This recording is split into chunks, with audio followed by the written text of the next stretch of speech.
was a teenager. I was in New York, and it was in Yechidus, because I remember how the Rebbe responded. And I told the Rebbe that it's much more comfortable to get on the subway and take off my yarmulke and go to Central Park and not to wear yarmulke. It's such a machaya. Now, I wasn't telling him to not rebelling or putting a whatever, something in his side. No. Are you my Rebbe or you're not my Rebbe? So if you're my Rebbe, I can tell you anything. Welcome to Homesick for Lubavitch, a podcast where we explore Lubavitch identity in the year 2025. My name is Bosi Lgani, and I will be your host. Let's begin.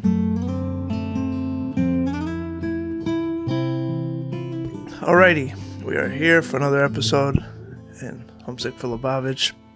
We're here in Atlanta, or a suburb of Atlanta, with Reb Mendel Posner, originally from Nashville, Tennessee. Thank you very much for making the time and rearranging your schedule. There was quite a hefty delay on my end getting in today. So thank you very much. And to all those listening, please subscribe, like, and do all the good things on the internet that helps this podcast flourish. If you'd like to support the podcast, please visit hflpodcast.com/donate. Anyway, Reb Mendel, pleasure to meet you. Thank you for having me. We spoke on the phone quite a bit a couple days ago. And you have quite the story, that's for sure. So let's rewind it a bit and begin and start from the beginning, or as close to the beginning as we can. Okay. So, after the previous Rebbe passed away and the Rebbe became Rebbe, he said that your first son should be named Yosef Yitzchak after the previous Rebbe. And my father's name was Yitzchak Zalman, so he couldn't name me that. For those listening, your father was Reb Zalman Posner, the famous Reb Zalman Posner. Yeah. So,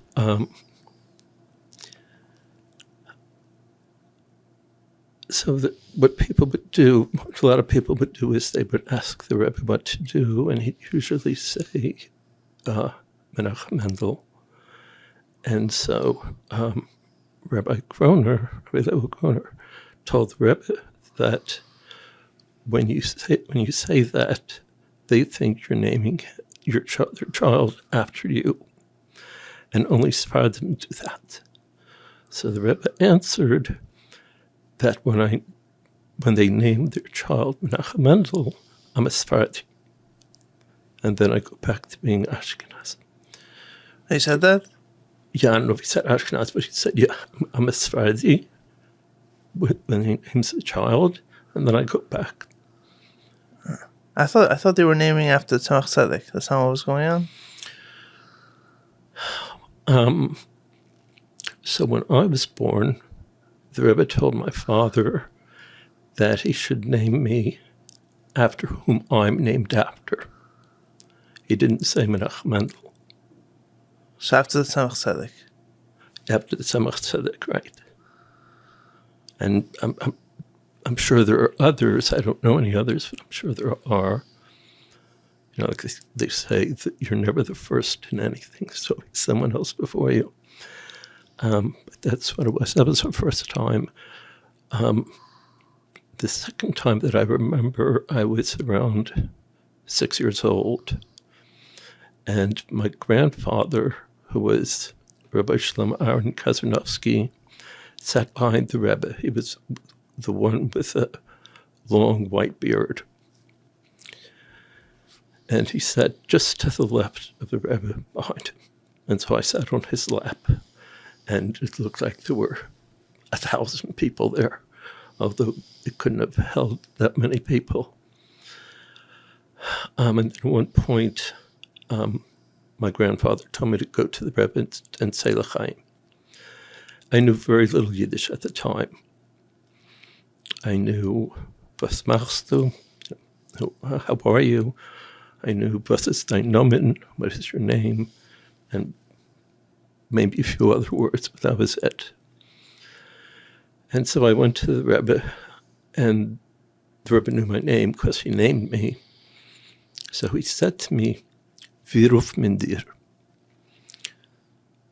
And I just shrugged. I just stood there and shrugged. I had no idea what he was saying. And he asked me again. I go like that, shrug again. And my grandfather said, "What is Rebbe asking you?" And I said, I don't know. So the Rebbe turned around and to my grandfather, and my grandfather leaned over, or moved over towards the Rebbe, and he asked what he was saying, and he said, what is his name?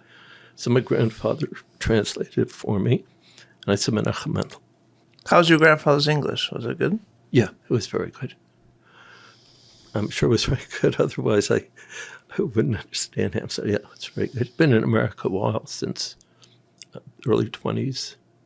Right. So my sister Vivi Darren, who you interviewed, she has the memory in the family. She can tell you when everyone's kapitel tell him. She can tell you. No, she said that he came years earlier. I think 23. Yeah. And then when I was 11, I had finished the school in Nashville. My father had started a school. The 1 second, did the Rebbe follow up with you after he asked your name? Did he follow up? Was there a follow-up to that question? I don't think so. Okay. So 11 years sure. old. 11 years old, you're in Nashville.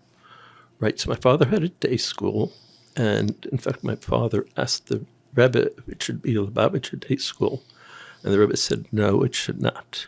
I don't know if the Rebbe said it should be Torah Masorah, or my father asked should it be Torah Masorah, but that's what it turned out to be. And in shul, he came down first to be Rav in the shul. And so it was an Ashkenaz shul. So my father had a school, kindergarten through 6th grade. And there was no other school to go to. So we asked the Rebbe where I should go, and he said to go to Pittsburgh, because my father's father had yeshiva in Pittsburgh. You're the oldest, right? Second oldest. Zivi Darren is the oldest. You're the oldest boy. I'm the oldest boy. Okay. So in Nashville, I was the only boy in Nashville that wore yarmulke in the street. There were no other from families.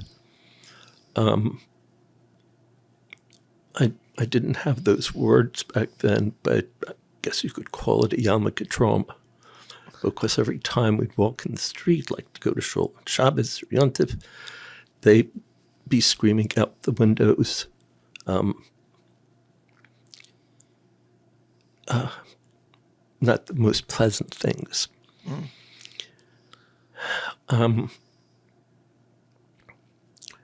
So then I went to yeshiva in Pittsburgh. I was behind everybody else because none of my friends had a father really they could learn with.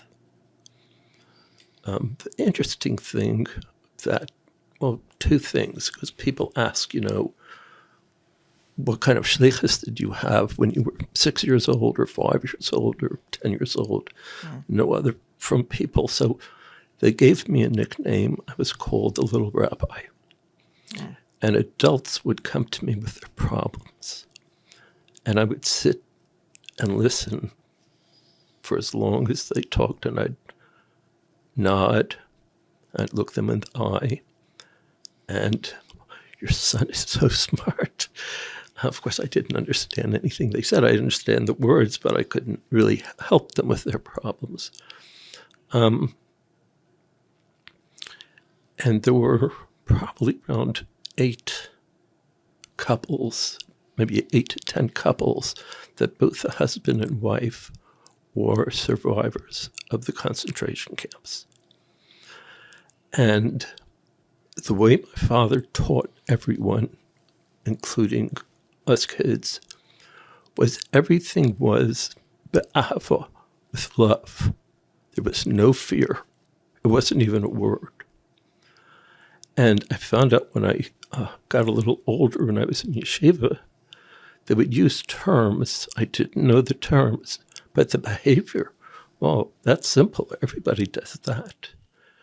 So, for example, the purpose of everyone's purpose in life is that you should make for God in this world a home, meaning that wherever you go, whatever you do, God is at home in your life. So he's never ashamed of you. He's proud of you. He loves you. There was no fear of God. Why would I fear God? He loves me. He's my father. Fear is negative, okay? We learned early on that a mitzvah, gereres mitzvah follows a mitzvah, meaning something that's positive leads to something that's positive, and something negative leads to something negative. So, and it never says anywhere that a negative thought will lead to positive behavior. That's impossible. So why teach people negative? There's only positive. And what it did, like for all of these families that, or these couples that were in concentration camps and their children after them, none of them ever had a complaint to God. None. It was such a deep love. And you'd ask them, some of them would talk about life.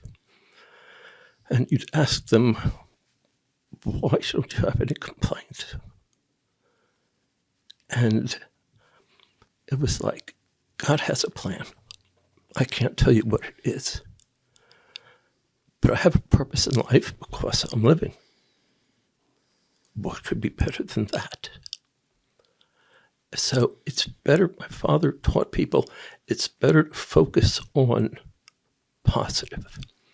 And I'll give you a fast example. When I can't do anything fast, but I'll try. No rush here. So whenever I had break, like vacation, or if I'd come for Yom Tif, like come for Pesach or Sukkot, whatever, my father always said, come, let's go learn. And I'd ask him, would you like to learn? He said, well, look at the bookcase and pick whatever you like, and we'll learn that. And he never told me, oh, that's too hard for you. Like in yeshiva, they'd say, Samach Vav, that's too hard. Ayin Beis, too hard. No, if you know how to teach something, nothing is hard. Okay? Plus, lucky for me, he taught us how to live Judaism, not terms. Terms are meaningless because for me, growing up in Nashville without any from friends and without having a life, most of my friends, all of my friends, you're a lot younger than me, so because you're from Singapore, so you had the same experience. When I went to Montreal at 13, I know I'm segueing and I do it, so you'll bring me back, but we were sitting on a bed or in the dorm, and one of the guys asked me if there were any from people in Nashville. And I said, well, it depends how you define from. Well, how many people keep Shabbos? I said, well, it depends how you define keep. And they said, what do you mean? I said, well, let's say electricity.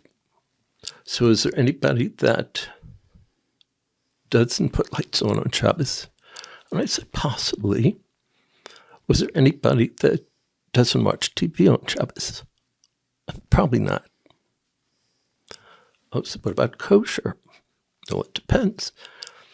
I didn't know who ate out because that wasn't a discussion. We didn't eat out, so it wasn't even brought up. So I have no idea who ate out. But I'm sure if they went off to college, you know, they weren't living in Nashville, they probably didn't eat out. Then, of course, they asked the regular questions I heard when you spoke with my sister. Of course, the first thing they asked me, where is Tennessee? And I said, well, it's in the South. And they said, oh, what's the climate like? And I grew up on with National Geographic. The climate. I live in Tennessee. It's called the weather. And it's like, it's warmer than it is in New York. But,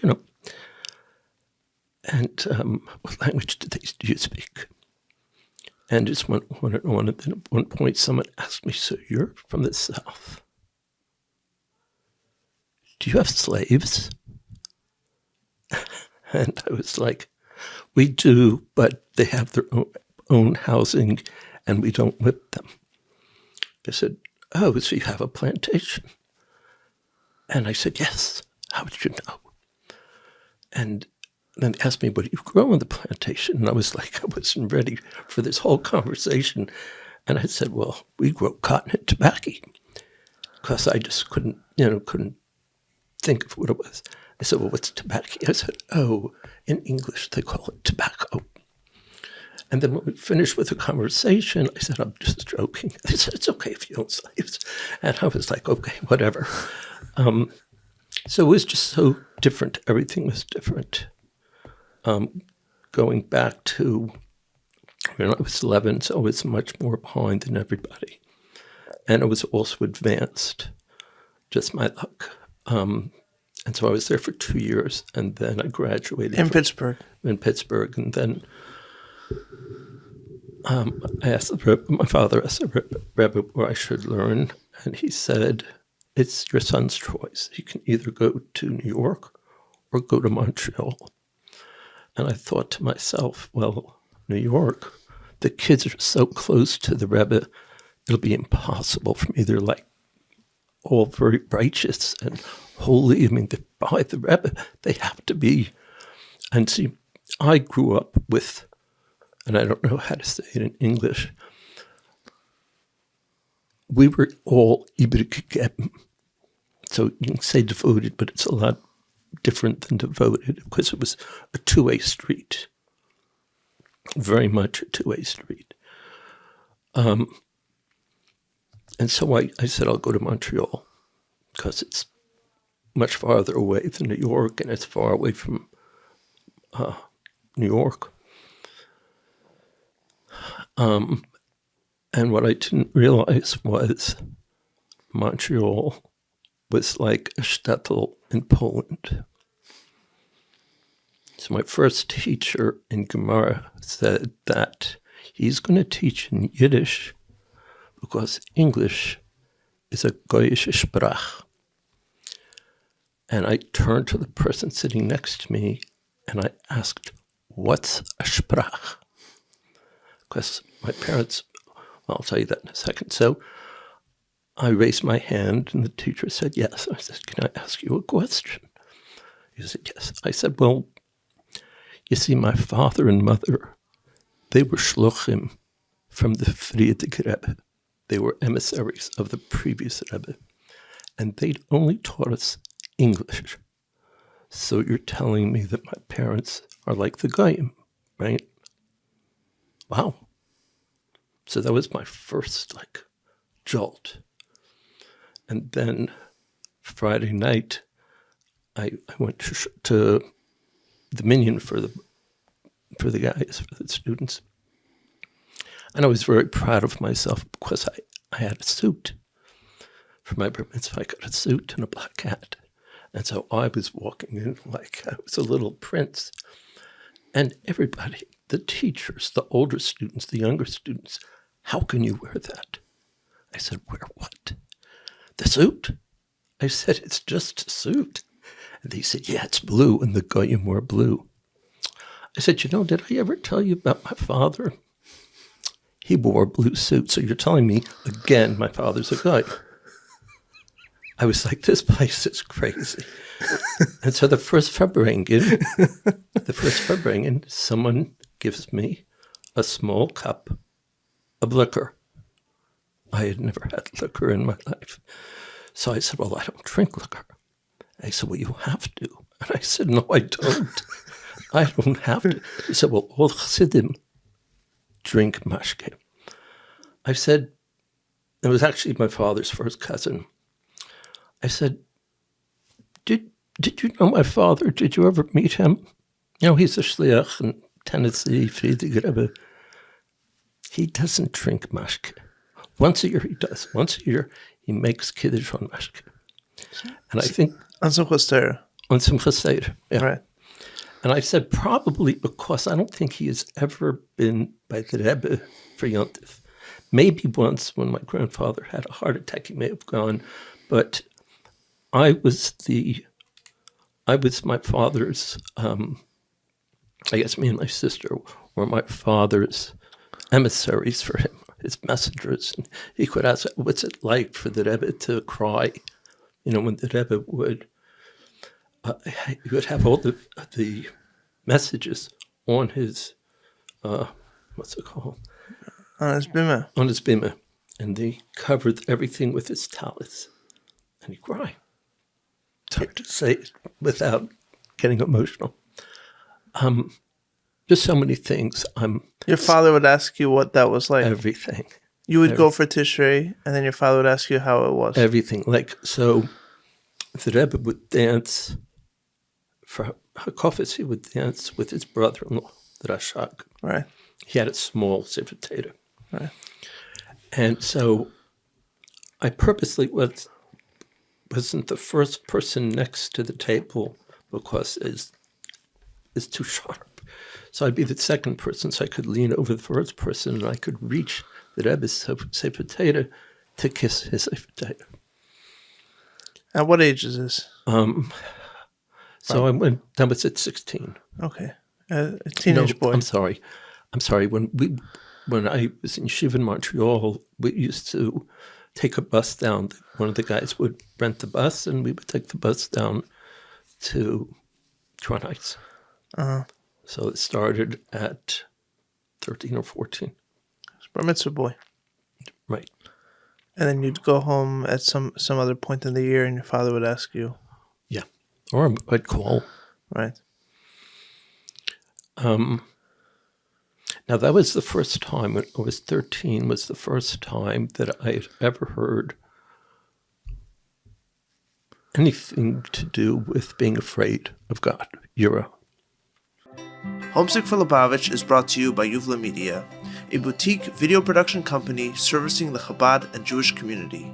Since opening 10 years ago, Yuvla Media has pushed the boundaries of artistic and thoughtful storytelling in the community, with an insistence on there always being a memorable story as well as a beautiful and striking visual image that we believe is second to none. Over the years, we have worked with Chabad organizations around the country, as well as large organizations like Boni Olam, Torah Masorah, and Atzalathon, guided by the belief that your story is absolutely worth telling with depth and creativity. If you are looking to tell your story with a video, please reach out to us at hello@yuvlamedia.com. Again, that is hello@yuvlamedia.com. A link can be found in the show notes.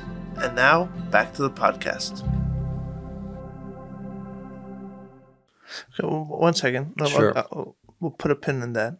You mentioned the Tekiyas by the Rebbe. You also have painted the scene of being a boy that grew up in Nashville, very distant from the whole culture of Lubavitch, a community of Lubavitch, right? Right. How did you grasp Tekiyas or these moments? Was it what kind of filter were you using? What did your father prepare you for it? Was it just raw Nashville boy seeing it? Okay, so when I was 13, I asked my father a question. And he answered the question, and he says, I want to make a deal with you. I want you to tell me everything you want to do, everything you think about doing, so we can talk about it. So I said, okay, I've got a few conditions. And if you meet my conditions, then I'll do whatever you like. I said, my first condition is if I don't listen to you, it's not kibbud av, it's not dishonoring you, okay? That's the first thing. Because I'm probably not going to listen to you because I'm a teenager, okay? And it can't be breaking kibbud av. That's the first thing. The second thing is, if you don't like what I'm doing, you can't yell at me. It's not fair. I'm telling you my secrets. You can't yell. And the third thing is, you can't show your emotions. I have my own emotions. I'm just 13. So those three things, then we'll do it. And he agreed.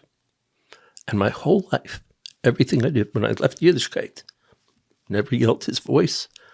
The only thing my father, I'm trumping a little bit, but the only thing my father ever told me when I was away from Yiddishkeit was one time he said to me, you know, you can reach a higher level than I could reach. And I said, I know, and I'm not interested. Like, what child would want to be on a higher level than their own father? No child wants to do that. You're telling me I can be on a higher level than the Rebbe. Excuse me? I'm not interested. Okay? That was the only time he ever said anything. My mother, the only thing she ever told me was, at one point I was an adult living in Atlanta, and my mother was diagnosed with cancer, lung cancer. And she didn't have it. I'm sorry. And so I stayed the entire month until she came home. And so my wife came to pick me up with my son. And my mother said to me, I just want you to know I'm proud of everything you do. Everything. Meaning, even though you don't keep Shabbos, I'm proud of you. Even though you don't keep kosher, I'm proud of you. It was like, wow. It was the most incredible thing in the world. Those were the only things my parents ever said. Wow. Okay? They never blamed me. Nothing. It just... Okay? I wasn't... Rebelling was not a word. It wasn't a concept. Okay, we will get back to that. Sure. We're not avoiding the topic, but I don't want to lose. No. Let's talk about. Sure. So back to the Tkiyas. Back to the Tkiyas. So I had a question. It was a teenager question, and so I asked my mashpia. Tell me how to say that in English. It's okay. I mean, as a teacher and a teacher, but he took care of the students at the people listening for your spiritual. Yeah, the people listening know what it is. Oh, okay. And so it was something that was in Tanya. It was very negative. Well, I never learned negative. I learned chossidus, so there's nothing negative in chossidus. Right. How can this be possible? What was the Dalton Rebbe saying? Now, you could be specific about what it was. Okay, Meitzitzel about Tolim. Right, which is in Perek Zayin or Vav of Tanya. Whatever. So it's in the early prakim, or right. or Nigas Tshuva, you stumble into it there either. Also, right. So, and you're a teenage boy. And we're just framing. I was 13. Right, I was 13. So this is a very confusing statement to come across at that age. Yes. Right. To me, it was just a perfectly normal thing. Nothing was even made of it. It's also not really in your control at that point. And it's exactly. So, my mashpia, he got an easy out by telling me, and I didn't realize at the time it was an easy out, but he got an easy out by telling me, your father knows a lot more chossidus than I do. So ask your father. So I asked my father, and my father said, I don't know. Ask the Rebbe. That's what he said. Ask the Rebbe. Now, I have to fast forward a little bit so people will understand.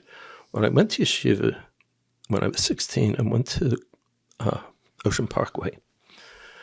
The very first Shabbos, well, every Shabbos we went to Crown Heights to the Rebbe. And so all of my father's friends came over to me and introduced themselves. They called themselves by their first name. Actually, the very first time I met my mashpia, he came into my room. It was my dorm room. I was very homesick.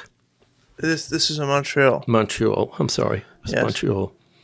He comes into the room. I stand up out of respect, and I put out my hand. Shalom Aleichem.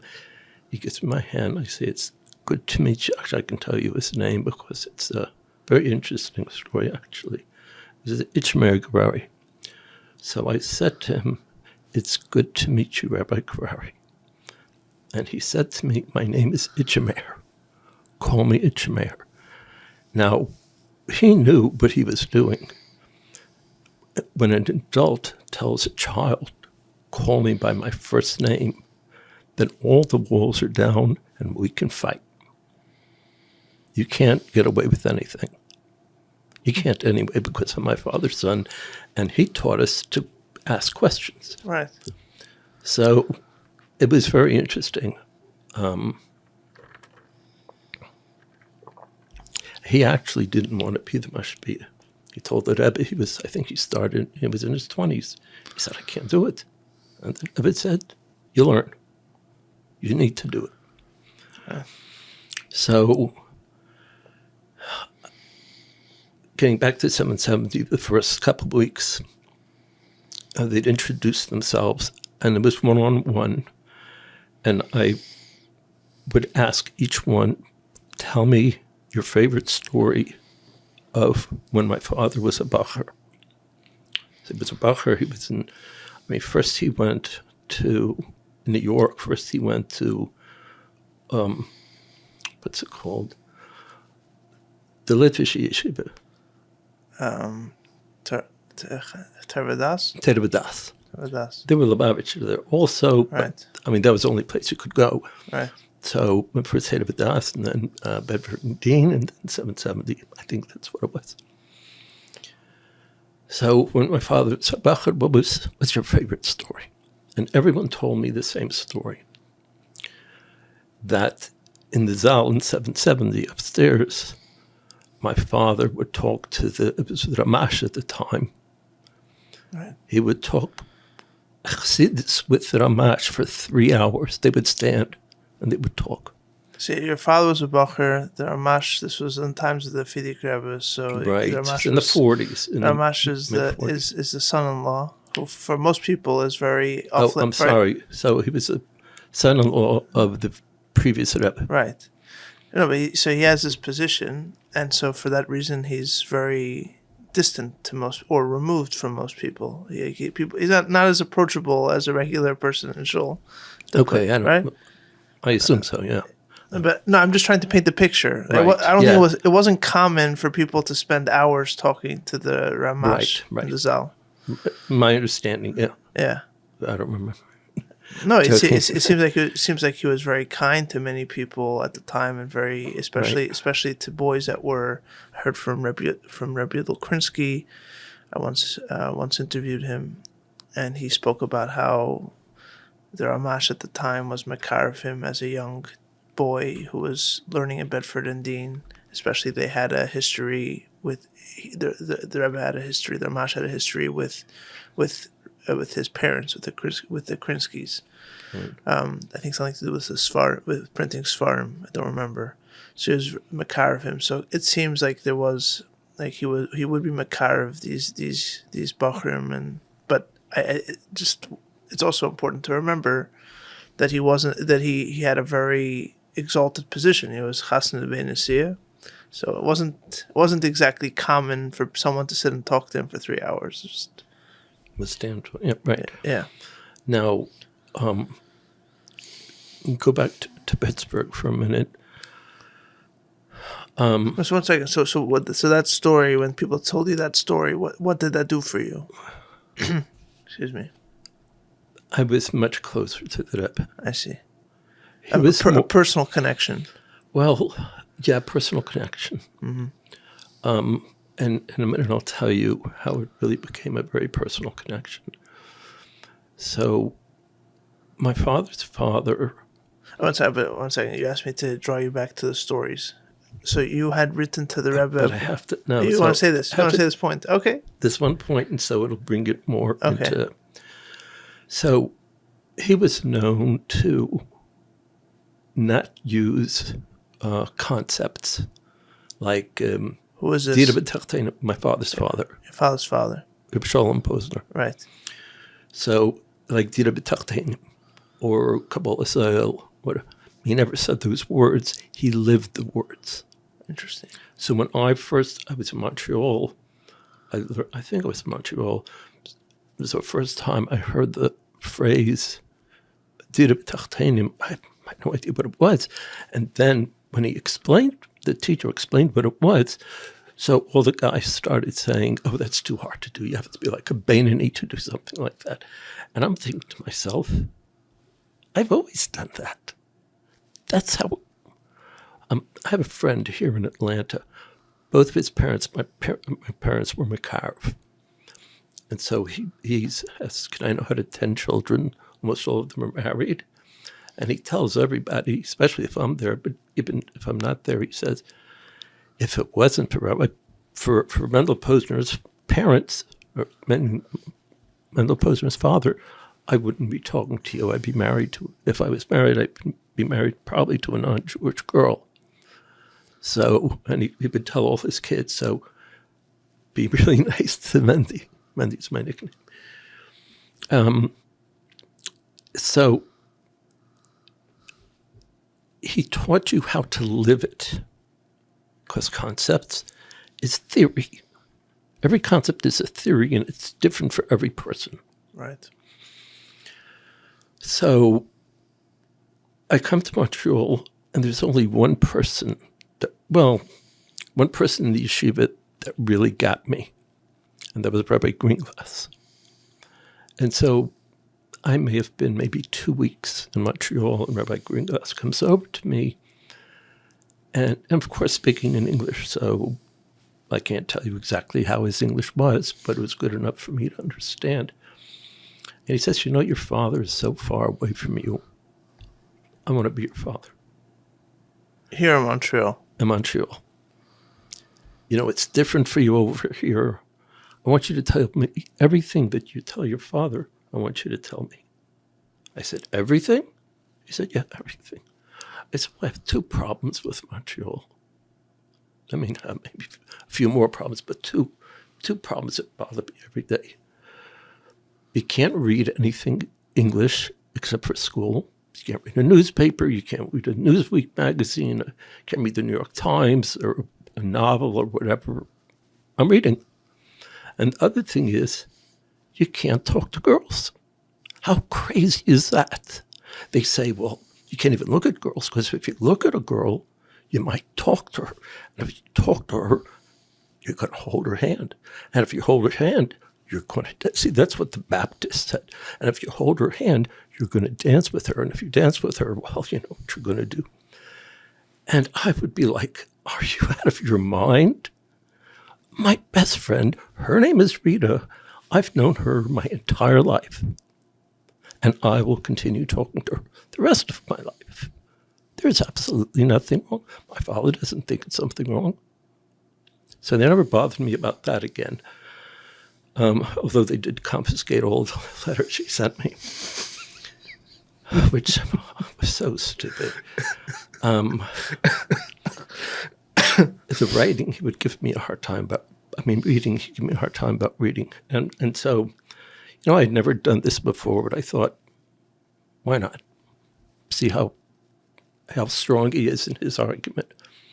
And so I asked my father, is it okay to read? Can I have your permission to read?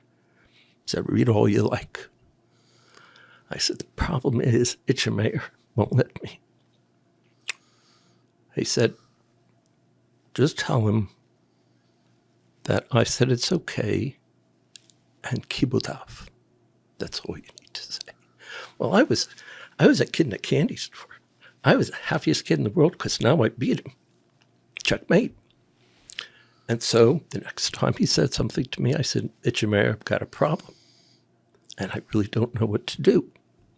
You tell me not to read. So I asked my father, I said, okay, do I have issues? And he says, Zugas und Rechts. And so, keep it up. What do I do? So he saw he's beaten because I have to listen to my father. And so he said, but don't share it with anybody. I said, Itchamer, no one wants to read the New York Times. It's the most boring thing in the world. They like the Post because on page 6, there's a woman in a bikini. Bikini? What's a bikini? It's silliness. I'm not interested in bikinis. Who cares? Checkmate. Finished. So that was, but it was, Rabbi Greenglass's response to me was, when you go like this, don't even think about it. It's not your Indian. When I get to what? The girls reading, same thing. He said He that wouldn't even talk about it. It's okay that you did it in his mind? 100%. Really? Yes, because this is how my father, they spoke the same language, okay? My father spoke the same language. I need people that speak my language. Okay. So if I can't do it, you got to give me a good reason. Right. Well, telling me that I'm going to have sex with a girl because I'm looking at a girl, or it's going to come to that in no time at all, that's not an answer. You got to give me an answer that works. Okay. Okay? Okay. Give me an answer. There is no answer. It's not ishkaiten. I remember one time I asked my father a question about the Rebbe. The Bachrim were asking questions about just, my father was like, what kind of question is that? That's silliness. Talk chossid. You have a question? Tell me something that Rebbe said that you have a question. You're saying the Bachrim were talking like gossip, the Rebbe did this, Rebbe did that. Not gossip, but like your man stuff. Your man stuff, like what happened when. Whatever, yeah. How did he tie his shoes right over left or left over right? Don't even go there. Your father wasn't into it.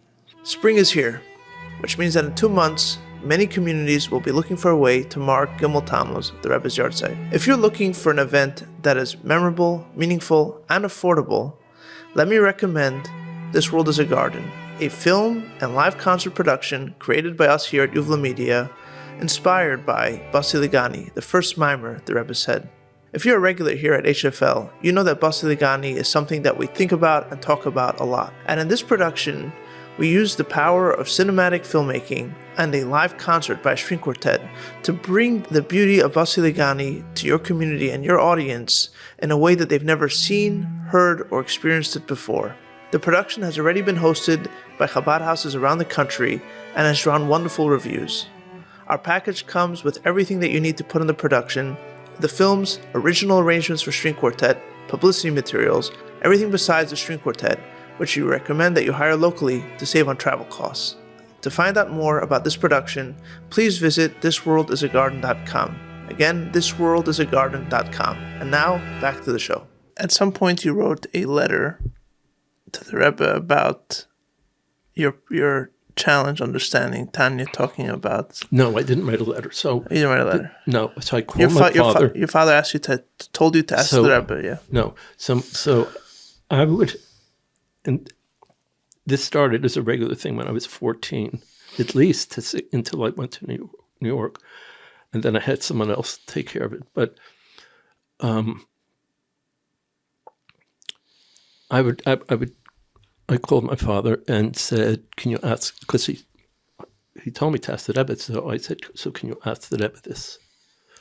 And so what my father did, he called Binyamin Klein, and I'll tell you why I call him Binyamin, why I call everybody by their first name, because that's everybody introduced me by their first name. So it also makes you very close to that person.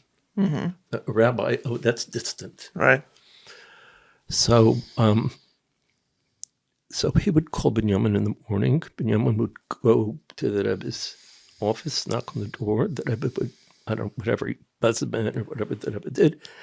He would ask the Rebbe right then and there, and the Rebbe answered him, and he came back to the office, called my father, and so my father always had answers in however long it took, a couple minutes or whatever, always had an answer. So as soon as I called my father, I had the answer.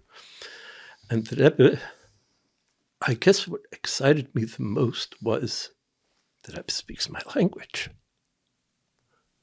Okay, so speaking my language. What did Rebbe say? I can't do that. You don't want to say that? No. I'll tell you in a second. The problem with telling people my stories is nobody understands unless they speak my language. I see. Okay, and that's the problem I have with Lubavitch because nobody understands. And it's like, well, you listen to the Rebbe, you learn his Maimorim. The problem with learning Maimorim is you learn the concepts. Explain the concept. How does that affect your life? Atzilus. Don't explain Atzilus to me. Fine. How does that affect your life? And you look at me like I'm out of my mind. If you ask me how it affects my life, it's simple. I learned that when I was a child. Well, how does it affect your life? That's a different conversation. Okay. But let me give you an example. Okay. Smech bechelke. So my father would tell me all the time, that's just money. You have the Eibishter. You have the Eibishter. It's like when I would go into Yechidis, okay, and I'm sure there are people watching this. You went into Yechidis, it was just you and the Rebbe. Okay? Imagine one of your friends walks into Yechidis. Imagine your Yechidis lasting more than 10 seconds, okay? And your friend walks in, and what do? You turn to him and start talking to him. Of course not. Right. Okay? So here you have, I hate to break this to you, but Eibishter is on a higher level than the Rebbe. I hate to break that to you. You're still a good chossid, but Eibishter is a higher level. Because you don't really learn about Eibishter as mainly the Rebbe. So here you have, you're in shul davening. And you have Melech Malchei Malchei HaKadosh Baruch Hu, just you and Eibishter, okay? Because you're in Yechidus, you close the door, okay? Just imagining like closing the door, and just you and the Eibishter. Now, one thing you can have if you want, I used to walk every morning 45 minutes. To me, I was in Gan Eden, because for 45 minutes straight, no phones, no nothing, just me and the Eibishter, or me and the Rebbe, and that was it. It was like, I've got the best of both worlds, okay? But it's something you take for granted. It's not a boast. All my friends are like that. I have this Litvish friend that I was telling you about earlier. I asked him, because I thought, well, maybe it's my memory. So I asked him, I said, when my father taught us in Nashville, did he ever teach you about Yiddish? He said, no, never. So what did he teach you? Ave. So just Ave, no Yiddish. Did he teach you to ask questions or just accept whatever your Rebbe says? He says, I had a problem with that because my Rebbe would teach me something, I'd ask a question, and his response almost always was, that's your problem. You don't believe in God. And he'd be like, what are you talking about? I'm just asking. It's like the very first time, Emunah. We're learning about Emunah. So I asked him, Itchamer was teaching the class. So I said, what's Emunah? And I'm sure he was never asked that question because you have to be a kafir to ask that question. I soon found out you have to be a kafir to ask that question. He said, Emunah is Emunah? I said, no. You can't answer a question with the answer. Or you can't answer a question with a question. Right. Okay, you can't do that. Right. He said, well, let's see, it's faith. Right. I said, now we're doing dictionary. What's faith? What's emunah? He couldn't tell me. Wait, so that's when you found out that you were a kafir? When you started asking No, so one of my classmates said, how can you ask a question like that? What are you, a kafir? I said, no problem. Why don't you tell me what emunah is? And he's thinking. Finally, he says, I don't know. You're the kafir. You can't even ask about it because you're so ashamed of yourself. Me? I'm not ashamed of anything. I don't have shame. I was never even taught shame. All right, so you come to the yeah, go ahead. Okay, so with green glass, I could speak my language. So let's understand. Your language was speak to me like a person. Speak to me speak to me about God and Yiddishkeit like you speak to me about this cup of coffee. Exactly. That's what you mean by your language, not some secret code. No. No, but my language, like my Nefesh Bahamis, should understand, right? Yes.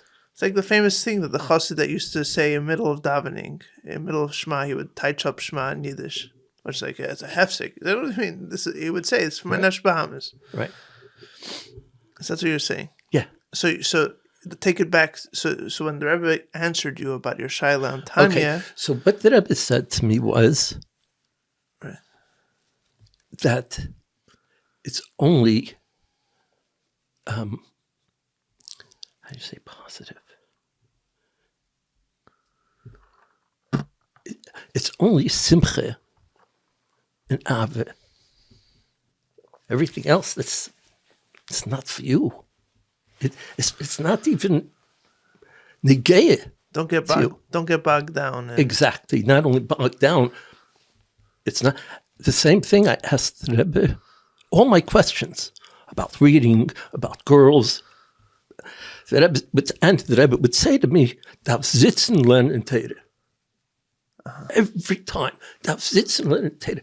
When I had a concussion when I was 15, and the Rebbe would talk to me exactly like I had no problem with my memory. He never even mentioned the word memory. Okay.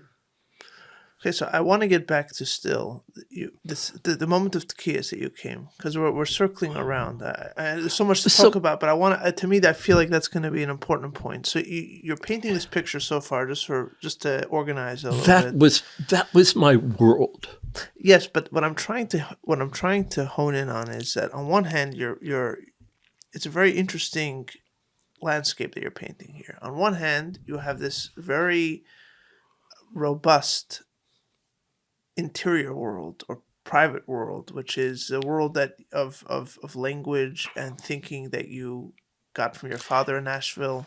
To you, it's a different world. To me, no, it's your world. I'm saying no. But it's different. It's different. It's different from the people around you. Is my point. Right, but that's their language. I understand. So that's what I'm trying to. So to me, you're painted a picture where you've come from Nashville. On the outside, you're a Lubavitcher. And on the outside, on the inside also. Right. But you look like everyone else. No, I didn't. You didn't. Okay, you had a blue suit. I had a yarmulke. Had tzitzis. No, like everyone else in Lubavitch. You come. Right. Okay. You come to the yeshiva. You're a Lubavitcher. So you're Shalom Posner's Einikel. You're Zalman Posner's son. But you're different. Okay. For one thing, that's my point, right? I was different in many levels. So, for example... So how did you understand Tekiyas? Was Tekiyas something that you understood together with everyone else? Or was Tekiyas something that you understood on your own language, like you said? Let me tell you a different story. Okay. When I was around 55 or so, not frum. And when I say not frum, I ate chossid and Yom Kippur with a smile on my face. Now, the only reason I ate chossid and Yom Kippur, Yom Kippur, I mean, I had it other times also, it was not disrespect to the Eibishter. Not at all. Because I spoke your language. Okay? Right, so what was it?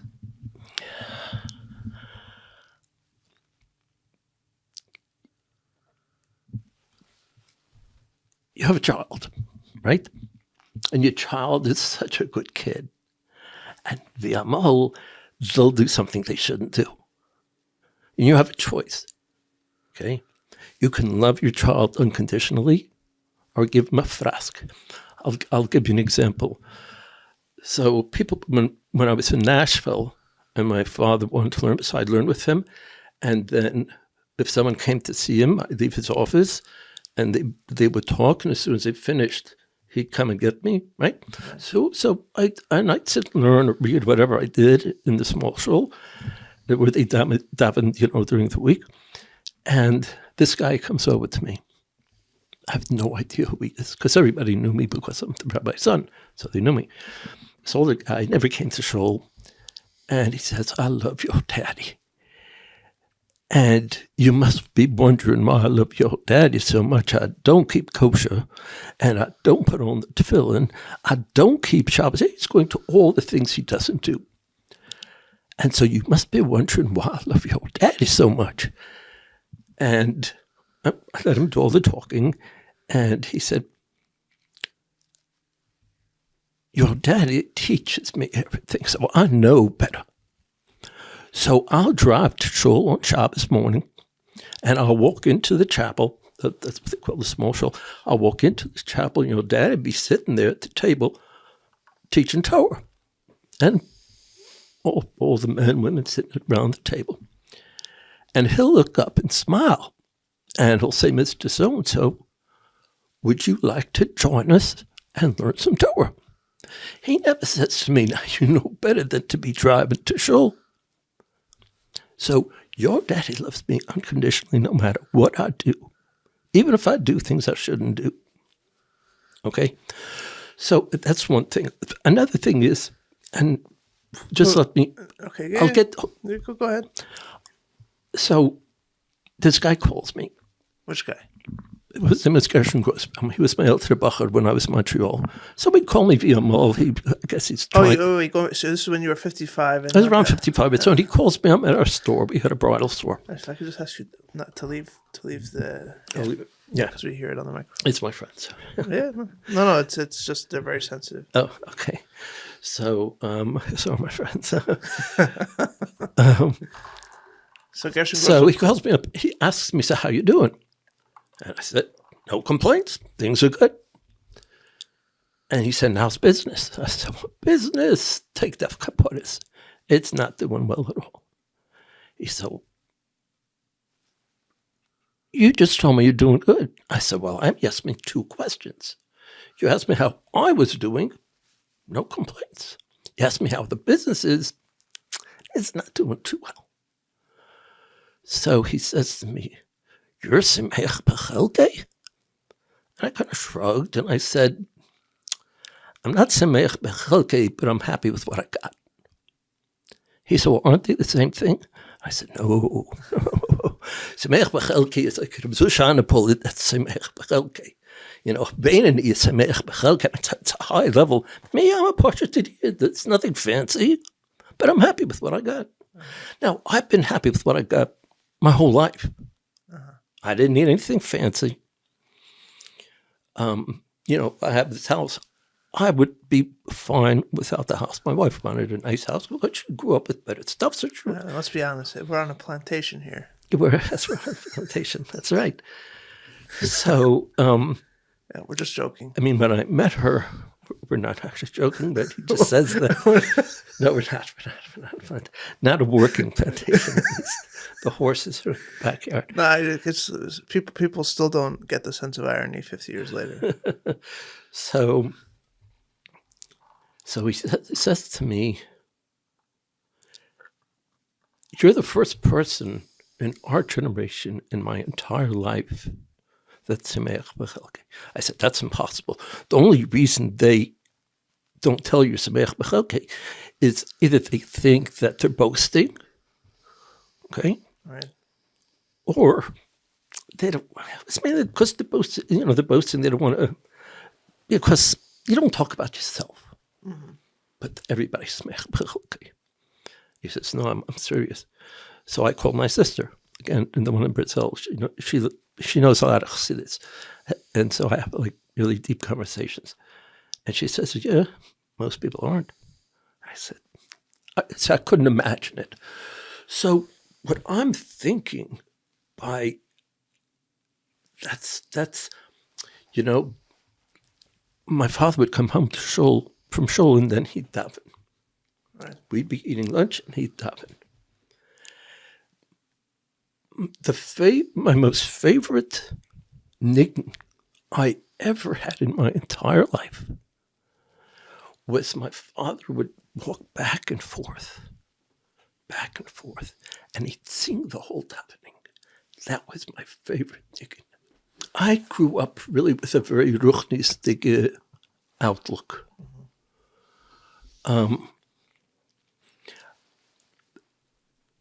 I was sitting with my friends, and they were talking about Yechidus.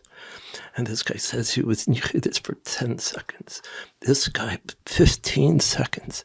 And I'm thinking, how do you ask all your questions in 15 seconds? So I would go in Yechidus. We'll bring everything back, because one thing has to do with the other completely. So already I'm thinking, well, I have no idea how long. I don't look at a watch. It's not even shliach to look at a watch. You're davening, you look at a watch, it's not even shliach. Right. What's more important than Eibishter? So however long I daven. Now, if my wife needs me or some about bus needs, whatever, so that's something else. So I would go in Yechidus, and the Rebbe would look up at me and he'd smile. I get emotional. And he'd smile. Now, you know, when the Rebbe would smile, his eyes would light up. And the Rebbe was like my Zayd. That's how he was to me. I was told two things. Oh, and this will answer a question that you were talking with Chaim. His name was Chaim and his sons. It was from Europe. Chaim Etcher. No, not Chaim Etcher. I think Chaim Etcher was from Russia, but I was talking to Chaim from Europe? yeah, from Scotland. Shalom Jacobs. Jacobs, right. So, because I knew his father from Montreal. Mm-hmm. And you had said how he pushed someone's hand away from touching the Rebbe. So were there two... I said Bar Baumgarten did that. Oh, Bar Baumgarten, that's right. But it was in the talk with this guy. Yeah. Because he made the Rebbe feel bad. And to me, it was totally different. So I was told not to do two things. Not to shake the Rebbe's hand, because the Rebbe may offer his hand, Shalom Aleichem. And if the Rebbe does offer his hand, to look the Rebbe in the eyes, and not even at his hand, so you don't notice the hand. And the other thing is the Rebbe may ask you to sit down. Yeah. And you can't do either one out of respect. Who told this to you? My father. Your father. Right. So respect is respect. So the Rebbe knew me, okay, or he knew my neshama, however you want to look at it. And so he's not doing it. I don't do anything to disrespect. That's not even a thought. You can't think like this and have that thought. So there are no negative thoughts. In my life, there were no negative thoughts. No shame, none of this stuff. So you said the Rebbe was your Zayda, is what you're saying? He was like my Zayda to me. Yeah, very close. So when you came and you saw Tkiyas, what did you see? It was very powerful. It was very, very powerful. It was higher than words. Mm-hmm. Like, it was just, wow. It was just... But how does it... why I'm keying in on this is not because Tkiyas was the same thing. The Rebbe would blow the shayfer. I'm asking about... You're saying that Tkiyas sounded the same thing? Same thing as what? I'm asking about Tkiyas. Crying. No, but I'm saying that Tkiyas... You're a teenager from Nashville. No. See? No. It's not Nashville. It's not a city. No, but I'm saying you're a teenager. My point is you're a teenager with your own language, and you're having a hard time communicating with most of the mashpiyim around you. So how are you understanding? Because that's my language. That's what I'm trying to understand. What was your language about Tkiyas? You're not understanding it in the jargon or the way that everyone around you is understanding it. That's what I'm trying to get to. Okay, so you know they said about the Baal Shem Tov that he would. You said that you would tell your father about Tkiyas, right? after Tishrei? No, I would tell him about crying. Oh, so that's what I want to. So what would you? How would you describe Tkiyas to your father? To the one person that spoke your language. How would you describe Tkiyas? That's a good question. I have to think about it. No one's asked me because it's like this. See, I could ask the Rebbe anything except for sexual behavior that was unacceptable between two guys, okay? The yeshivas everywhere had that problem. Really? Everywhere. Tells had that problem in Canada. In Toronto, I think there was a Tells in Canada. And Tells in Cleveland had the problem. Philly had the problem. Lubavitch had they all had the same problem. You talking about molesting? Yeah. Yeah, okay. Yeah. So I couldn't ask him.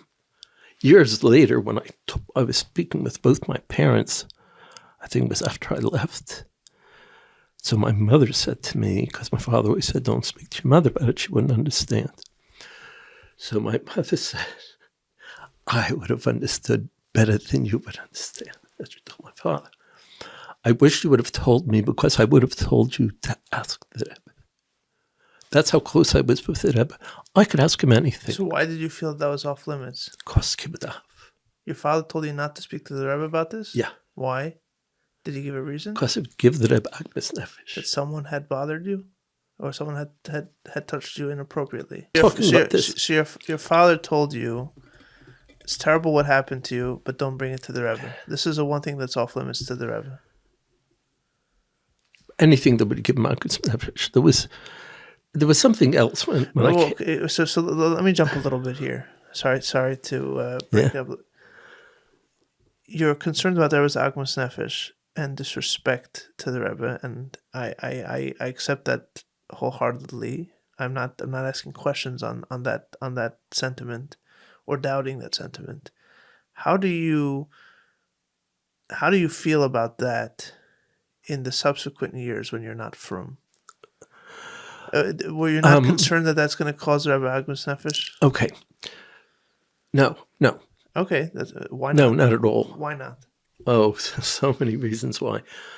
First, for one thing, the Rebbe took on us on his plates. All the kids of the shluchim, I know for sure was my father, but there were also, that's just what it was. If you were a child of a shliach, then the Rebbe took you on his plates the rest of your life. So I had no problem leaving Yiddishkeit because I'm on the Rebbe's plates. And the Rebbe had told me before. But you don't think the Rebbe wanted you to be from a Yid? You know, there's a phrase, and I'm sure you heard it. If you eat kasha and temchit mimim, then you'll come back. Yeah. I remember one time, the first year of our marriage, so we lived in Manhattan, and I walked, a lot of times we walked past the mitzvah mobiles. And so one time, and my wife would always say, oh, just go put on the film. I said, why? And so one time we're going past, and one of the kids asked me if I'm Jewish. And I said, yeah, I'm Jewish. He said, well, you put on film. I said, why would I put on film? He said, for your neshama. I said, I don't have a neshama. And it goes like this, he didn't have anything. And so as I continued walking, I turned around. I said, Chob gegessen kasha and teichet mimim. That's my accent, Avarusish accent. But why did you say you didn't have a neshama? What's that about? Oh, you don't want to hear that story. So when I was 14, I called my father and said, I'm finished with Yiddishkeit. So I can't go to the Rebbe. But why not? Because it would give him nefesh. Uh-huh. So my father said to me, talk to the Rebbe about you want to leave. Anytime you have that feeling, this is before he gave me a shush. to talk anytime I wanted. It was because I was finished with Yiddishkeit to talk to the Rebbe. The Rebbe was very good to me. I could talk to him about anything. I remember I was a teenager. I was in New York, and I was in Yechidus, because I remember how the Rebbe responded. And I told the Rebbe that it's much more comfortable to get on the subway and take off my yarmulke and go to Central Park and not to wear yarmulke. It's such a machaya. Now, I wasn't telling him to not rebelling or putting a whatever, something aside.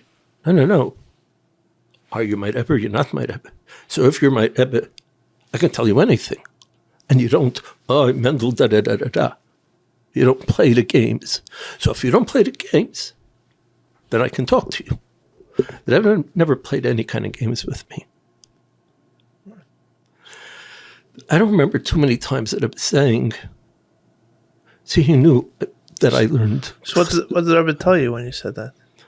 He told me I should learn Perek Lamed Hey in Tanya. It says in Perek Lamed Hey in Tanya that the Shechina rests on your head. So that's why you have to keep your head covered. He didn't say that. He didn't go there. He just said learn Perek Lamed Hey. Perek Lamed Hey. I must have learned it 1,000 times. I said, what are you telling me to learn this? But he said, Davos didn't learn it. Usually he'd say Davos and chossid, because he knew that was my language, was chossid. I didn't learn in Yonim. That's who I was. Did you maintain a connection with the Rebbe as you drifted away further and further? I'll tell you an interesting story. So the first time that I was separated from all my friends in yeshiva was so when I was 15, I had a concussion, which nowadays they call a TBI, or traumatic brain injury. And what it does is... What happened? You fell off a bike? No, I was by Sheva Brachas of somebody that I really didn't like. He had serious problems. So I wanted to show him that I really liked him. He slept in the back room. So you're being nice to him? I was being nice to him. And so we were doing kind of dance and took 4 guys and whatever, you hurt yourself. Whatever. Anyway, so I flew. Me and this other guy flew, and so I hit the back of my head, knocked me out, and I have total amnesia. But someone threw water in my face and they woke me up, which is a terrible thing to do. But they called an ambulance and they took me to the hospital. I was in the hospital, I don't know how long. I know I was in and out of coma or whatever. I was consciousness. And actually the only person that came to see, my father came to see me, but the only person that came to see me was Rabbi Gringlas. And I was in bed talking to my father, watching TV. I was watching TV, and my father was talking to me. He walks in. Rabbi Gringlas walks in, and it's like there's no TV. He said hello to me, he talked to me. And he didn't even notice the TV. It wasn't there. Love it. It didn't matter. Right. That's not what's important. The other person I was very, very close with, so I had 3 roommates my first year. One was Yosef Dubov, one was Gershon Grossbaum, the other was Levi Bisritsky, who became the Rav in Tzvas. And he was, Levi Bisritsky was like my brother. Uh-huh. Everybody was Meshuggah, and he took me in, mamish like a brother. I was the closest from all the Bachrim in my church. I was closest to Levi Bisritsky. I mean, it was just... And I was so different from everybody. And I mean, he'd come in, every night of El, he would come in plastered. And he lay down, like one shoe on, one sock off. I mean, it was, whatever. And then he'd come about 2:00 in the morning, he'd come in. And he'd lay down, and then he'd run to the sink in the kitchen and just, throw up. And then he'd bring like a shissel with him, and every night it was like that. But besides that, I was an American kid. And he treated me like an American kid, but he treated me like he was always... So he went to the hospital with me. So when I woke up, he was there, which was enormous for me. And so the problem that I had from that, I lost my short-term memory, so I couldn't take a test. And I had a lot of other problems. I had a tremor, so it looked like I had Parkinson's, that kind of tremor. As a result of this concussion? Yeah. So I made it into a joke, because it was first like, look at Posner's hands. And I said, I'm an old man. You try it. You can't do it as well as I can do it. And then I turned it around and he said, look at Posner. He's an old man. Try doing what Posner can do. I bet you can't do it as well as he does it. So they didn't think anything of it. But I had a lot of other problems. I would blurt things out like I have no control over what you say. Like Tourette's? It's like, but not cussing. It's like even now I have the same problem. I'll think to myself, don't say that. And it comes and out. then turn around and say it right away. And I just told myself not to say it. That sounds like a pretty common Lubavitch condition. Well, I found out I don't have filters. And I was like, I just make myself a sugar. And then my next conversation, at least I have an excuse. What's your excuse? Right. I'm talking to somebody and someone else comes over and takes over the conversation like I'm not standing there. And I didn't even notice it. I did it myself because that's what everybody does. And then when I stopped doing it, I get annoyed with people. But anyway, so that was a problem I had. You told me on the phone a very touching story of when you were Bacher in Kfar Chabad and you're struggling with this memory loss and you're beginning to forget how to daven in the middle of davening, and something that Rabbi Ashkenazi told you. Okay, that story was very touching. So the Rebbe told us to go to Kfar Chabad for 2 years. No. The Rebbe said to go to one of 4 cities. You could either... Told who? Bachrim, I know it was from Morristown, from a bunch of different yeshivas, to go for 2 years to either Montreal, Brunois, and Eretz Yisrael, either Yerushalayim or Kfar Chabad. So I'd already been to Montreal, and between Brunois and Eretz Yisrael, I'd rather go to Eretz Yisrael. Between Yerushalayim and Kfar Chabad, I'd rather go to Kfar Chabad, because right up the street is Lud, and I had an aunt and uncle in Lud. And in Yerushalayim, it would get colder and it would rain more, and it wasn't for me. So I went to Kfar Chabad. I'm so tempted to say other stories, but okay, I'll try to stay on this story, because there's everywhere so many stories. We'll come back for round 2, don't worry. Okay. So,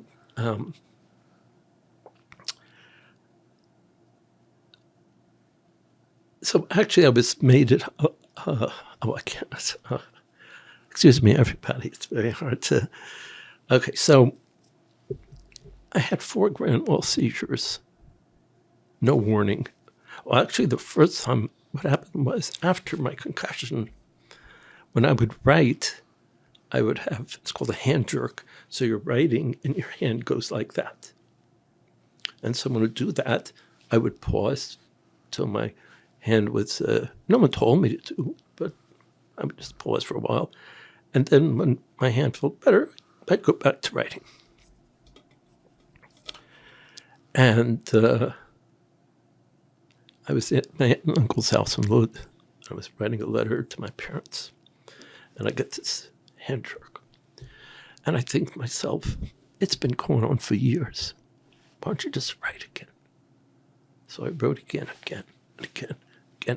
And then it's called extending.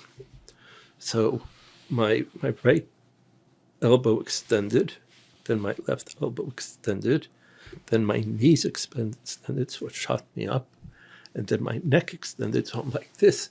And I'm thinking, okay, that was just, And I see my aunt and uncle coming out of the room. And I open my mouth to say something and nothing comes out. And the next thing I wake up in a bed in a different room. And my uncle, my aunt, whatever, they brought me to the room and they went down in bed. And so the doctor comes and I ask him, how long did it take you to get here? He said, about 15 minutes. Now, normally, if you're out for 5 minutes, you go into a semi-coma. If you're out for 10 minutes, you go into full coma, irreversible brain damage. And I had amnesia for about 15 minutes, which is perfectly normal. And at the time, I didn't have irreversible brain damage.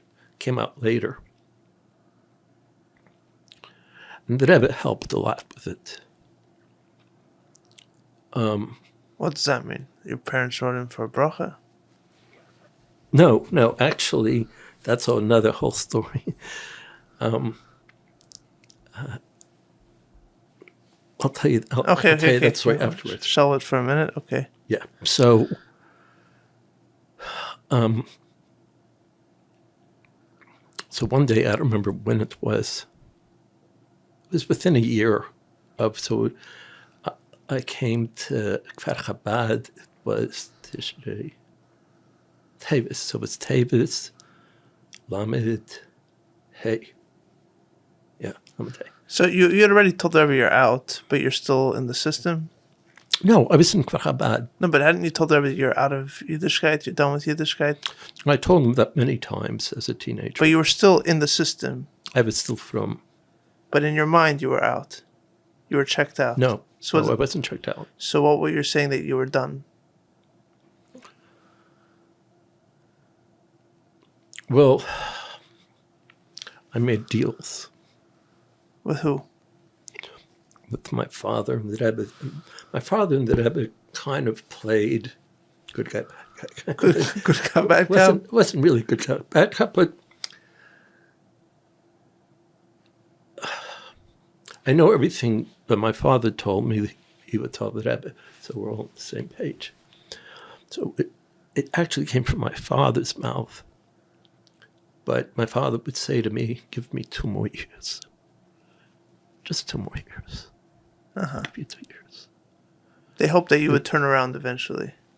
Well, I mean, I still kept Shabbos. I mean, taking off my helmet, But didn't mean anything. They hoped that you would come around internally.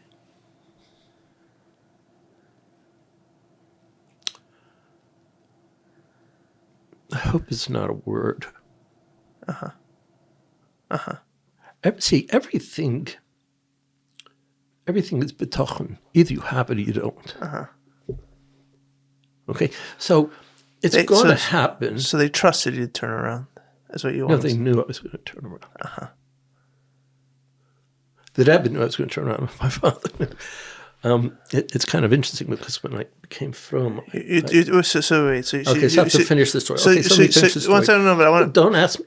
Just wait a second. See, now you're getting off the subject. So anyway, one day, I wanted to say, it was, there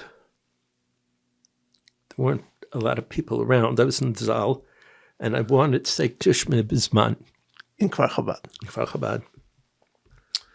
And then afterwards I'll put on film. But Okay. right now I need to say Krishma in time. So I put my hand over my eyes, I said Shema, and then I couldn't remember the next word.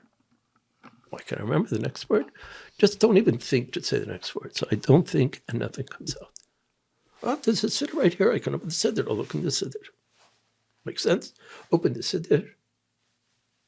I've never read this before. I can't read Hebrew. I can't read Hebrew. So I knew on the front it had Nukudis in half place. So I go to Nukudis. I've never seen this. No idea. So I knew Mati Ashkenazi because we all ate by Balabatim. I ate by, so Reb Mendel Posner is my uncle, but my uncle. And so he has 2 sisters there. Right. Don't ask me, Perlin or something like that. And I can't remember the names. Anyway, so There will be people listening who know. So I used to go Friday night to one and Okay. Shabbos day by the other. And my cousin would go to Mati Ashkenazi. So I was very much at home with him. I very much trusted him in his Torah. And so he was, they called him the Machmir, and there was another Rav, they called him the Mekel. So if you really want the answer, you'd go to Mati. So I knew that if I went to Mati, he'll tell me, well, there's nothing I can do. I mean, you just got to do everything you can do. So I go to Mati, and he says to me, not only are you not mechuyev to daven, your Mekayim, it's just tefillah, or whatever, b'kavonah. And, you know, it's like the rooster story, except you don't want to be that person. But that was the only answer you get. So he said, your kavanah, just the kavanah, that split second of your kavanah, you reach a higher level in Shemayim that if I was in Taliesin all day, I wouldn't come close to it. The problem I had was... It's a very powerful story. The problem I had was no one believed me. That Mati told you, that Rabbi Ashkenazi told you this? Couldn't be. Uh-huh. And then with memory, you don't have a memory. And this, I had a problem in high school. I couldn't take a test. Well, you can't take a test. And I remember in high school, I had a shvei was my teacher one year. And he had a chumash test every Sunday. I could study for it and study for it. I'd come to the class and nothing was there. So if he had a multiple choice, so I would just pick ones, you know. So after about a half a year, my average was, from all the tests, was 7. So I wasn't even good at guessing, total guessing. I got my name right, and that was about it. So he takes me down to Tenenbaum. And they were both gullible. If you've never met a gullible person in your life, you had to have met one of these people. Tell them anything in the world, and they'll eat it up. So they said, if you don't take the test, we're going to have to suspend you for 2 weeks. I said, but I can't. I have no memory. He said, what do you mean you don't have memory? Everybody, no one else has a problem. I said, I don't know about anyone else, but I have no memory. So we're going to have to suspend you for 2 weeks. I said, 2 weeks, 2 weeks. You know, you see my hair is long. I'll comb it. Don't worry about that. I'll comb it. It'll look really nice. And 2 weeks. Make it 4 weeks, because what can I do in 2 weeks? I'll take my yarmulke off. I'll go to the movies. I'll sleep with girls. I just kept going on and on and on. I talked to a girl, but I didn't even have negiah. I didn't even have a yitzhar hara for negiah. It was just ain't happening. So, no. We don't want to kick you out. We just want you to take this test. I said, okay, I'll make a deal with you. If I don't take the test, you'll kick me out for 2 weeks. Or if I don't take the test, you won't kick me out at all. So what it's going to be. So that was but the problem was no one believed me. Now, I always had a taina. I'm going to get off for a second. I always had a taina to the Eibusher. I had one taina. Why did you make it so hard for me to talk to you? I was 15. What did I do that was so bad? And that was my taina to the Eibusher. I had a taina to the Rebbe. About your memory. Well, this was the taina. My taina to the Rebbe was, you told me when I was a bocher that I should learn chitas every day. I learned chitas every day. So now I can't even read Hebrew. What are you playing with me for? That's my taina. That was my only taina. Did you enunciate it to the Rebbe? Did you say it to the Rebbe? No. But that was in your mind. Yeah. So, see, and also there was something different by me, and I just thought it was perfectly normal. It's what makes this is okay. This is the difference. And I wouldn't talk about it because I heard that if you talk about it, then it's like saying you're an onof. Oh, look at me, I'm an onof, you know. If you say it, then you're surely not. But this is how I was. I didn't need to tell anybody. But this was my personality. When I either wrote to the Rebbe, even from 14 to 16, every single day I wrote to the Rebbe, and I got my answer the next day. Okay? Because that was the phone. There was no phone in the dorm or in the yeshiva, so I'd have to walk and to the hotel. It was a hotel on whatever street that was. There's a highway down below. So I only wrote chossidus, and this was my way of thinking. If I had a problem with my health, I'll ask the Eibishter. The Eibishter, I don't need the answer right away. I know I'm going to get the answer when he's ready to give it to me. When I need it, that's what I get the answer. Chossidus, I needed the answer right away. You give me the answer right away, then I can give my next answer, because based on what you tell me, that's what my next question is going to be. And I never heard a complaint from anybody. Because the very first Shabbos that I was in when I was 16, that I went to 770, I go upstairs, Shabbos morning, I go into the tzal from one direction, and this fellow walks in from the other direction. And we get to the middle, and he starts talking to me. He says, my name is Benjamin Klein. You know I'm friends with your father. He said, I want to meet you upstairs, up here. Every Shabbos morning, we'll sit over there on the benches. You'll tell me about your week, the good, the bad, everything. I want to be your father. Be your father. Whatever you tell your father, that's what you tell me. I said, everything? Everything. So he already knew everything I asked the Rebbe, and he knew how to answer me because he saw how the Rebbe answered me. And I wasn't just anybody. I was one of those that knew how the Rebbe talked, or at least how he talked to me. So, putting this all together, as I'm trying to... So I never compared myself to anybody else. Putting this all together as I try to make sense of this fascinating, bewildering story. You said earlier that your father and the Rebbe would encourage you to give it some more time, learn more, don't focus on the negative, keep on adding learning and other positive things. I'll tell you what the Rebbe did for me. So I came back to the States. It was in 770.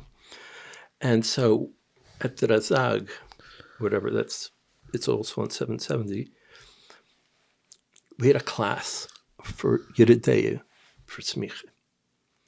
Now I couldn't read, so I had a chavrusa. He would do the reading, and then we talk. Now, I had shimush from my father. I had the experience from my father, and all the questions. I knew all the questions because all those years of hearing all those shaylas and the answers. Right. And it was all my language. I mean, it was just part of who I was. So I didn't have to memorize anything. Right. That was me. So whoever was doing it comes over and he says, well, why aren't you saying anything? Why aren't you reading anything? I said, I can't read. He said, well, then I kick you out. I said, but I can't read. He said, I kick you out. I said, okay, no problem. Farhar me, test me. No, I refuse to test you. I kick you out. So now I have a choice. I know for a fact that if I go to the Rebbe and tell him that he's just kicking me out, he won't even fight me, the word will get back to him really quickly, and he'll let me do anything. Okay? I'll get my smicha. All right. But it would give the Rebbe Agnes Nefesh that he has such a teacher that treats a student so poorly. I didn't want to give that. That's not worth it. The Eibishter, I have betochen. I always have to think of the word Munah first to get betochen. I have betochen that everything will be fine. So I'm good. Okay. I'm good. So I go back to Nashville. I took a year off. And I didn't know what to do. I can't do anything. Mamish nothing. I'm from. Tzitzis out, full beard. The only time I comb my beard was after you take a shower, you have to brush it out so it doesn't get nuts with it. I didn't put anything in my beard, didn't smell, and that's so gashmistic. I couldn't do such a thing. Now, when I was 15 years old, I asked the Rebbe to go to college when I finished high school. And the Rebbe answered me, Mufrech Legamri. My father also asked Rishus. When he came to Nashville, he asked the Rebbe to go to Vanderbilt University. He wants to study philosophy. And the Rebbe said, I'm sure I finished. I think it was called the Lange Brief. I don't know if that was my fault, but I know it was a letter because I had a nice conversation with my father afterwards. I asked him, in his older years, I asked him, how did you feel when the Rebbe gave me a reshus and a bracha to go to college and he wouldn't let you go to college? He smiled from ear to ear. It was like, wow. So what happened was... So what do you think that meant? Oh, he was so happy. That what? So I'll tell you in a second, you'll understand that I went to college, that the Rebbe gave me a reshus and a bracha to go to college. So what happened was, a friend that my parents were mekadev, her husband was never anything in Yiddishkeit. It wasn't until after they retired that they had a kosher home and stuff like that. They went to Chabad house, but she says, I said, I can't do anything. She said, Mendy, you can do anything. And so I told her what I could do. I liked special ed. So she said, look, I'm friends with the head of special ed at Peabody. Peabody was a teacher's college. It's not part of Vanderbilt. You'll talk to him. I said, I can't read. I can't write. I can't take notes. I can't take tests. How am I going to be in college? He said, they'll work it out for you. So I went there and I spoke with him. Over 2 days, I spoke with him for 3 hours. And he said, I want you to go to school here. And I said, why? You don't know me. He said, well, I'll see how you do. You'll set an example. You can do it. And I'll give you your own office in my suite of offices. And one of my secretaries will do all your typing for you. So you don't have to write any papers. And you'll have your own phone. And if you get tired, just shut the door. You have a key to the door, to the office. You just shut the door and shut the light and just sleep. Whatever you need. Now, I was frum. In fact, someone asked me, professor asked me if I could speak in tongues. What's tongues in Hebrew? L'shenis, languages. I said, of course we all can speak in tongues. To them, tongues is some kind of gibberish thing that, well, I didn't know that either. Tongues. So now I'm like, an angel. So I get a call. It was my father's secretary. I'd been the secretary for many years. She said, your father is hopping mad. I've never seen him so mad. He wants to see you right now, immediately, as soon as you can get here. I don't know what it is, but he's mad. I've never seen him so mad. So I go there. My father says, so, you're going to college? I said, yeah. He said, did you ask the Rebbe? I said, no. He He said, why not? I said, well, because if I ask the Rebbe and the Rebbe says no, I'm going to go anyway. I have to go. The reason I have to go is because society has accepted me. I was taking this vocational stuff to see what I could do. Right. I could do nothing. Nothing. Right. Because I had such a tremor. I didn't have fine motor. Right. I couldn't, like the retarded, they do beads. Yeah, I couldn't do that. Yeah. I mean, mamish nothing. So I went to college. And the next semester, I told my father, okay, now you can ask the Rebbe. It says, no, I won't go. But if the Rebbe says, Reshus, permission to go, I need a handful of brachas. I need a bracha to have. Reading wasn't a problem, it was retention. I could read it, but I wouldn't remember anything I read. Right. I need the retention. I could not write, okay? I couldn't take a test. I couldn't take notes. Right. It was a whole bunch of, it was like 5 or 6 brachas. And you need to tell the Rebbe like this. If you really don't want to go to college, then don't give me the brachas. You know, deep down, you don't want me to go, don't give me the brachas. And I won't go. Uh-huh. But if you really want me to go, then I need the brachas. And I told the Rebbe where I was going to college. Now, a teacher's college is like 99.99999% female. Right. And they don't dress sneistic.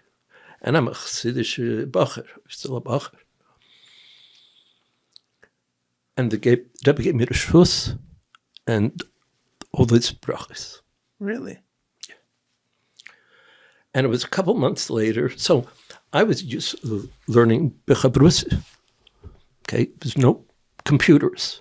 Right. Okay. I remember one time I had to write a position paper. So I write this paper, and I show it to a friend of mine in class. Is it a position paper? I said, no, it's not. So she told me, the person told me, yeah, it was a girl. She told me what a position paper is. I made a mistake. I brought it in on Monday. I thought it was Monday. No, it's not due till Wednesday. I brought it back on Wednesday. I got 100. Okay, so I'm there a couple months, and I shared an office. They gave me. I was in grad school actually. I was in grad school, so I went from 9th grade to grad school. And I can tell you about that afterwards if you like.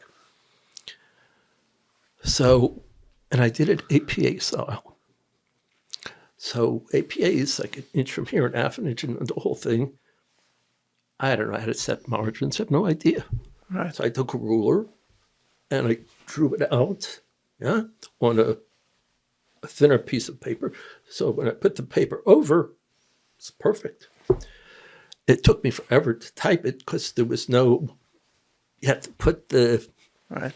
white out or something, you know, it wasn't like nowadays. It was perfect. Everything I did was perfect. That's just what you do.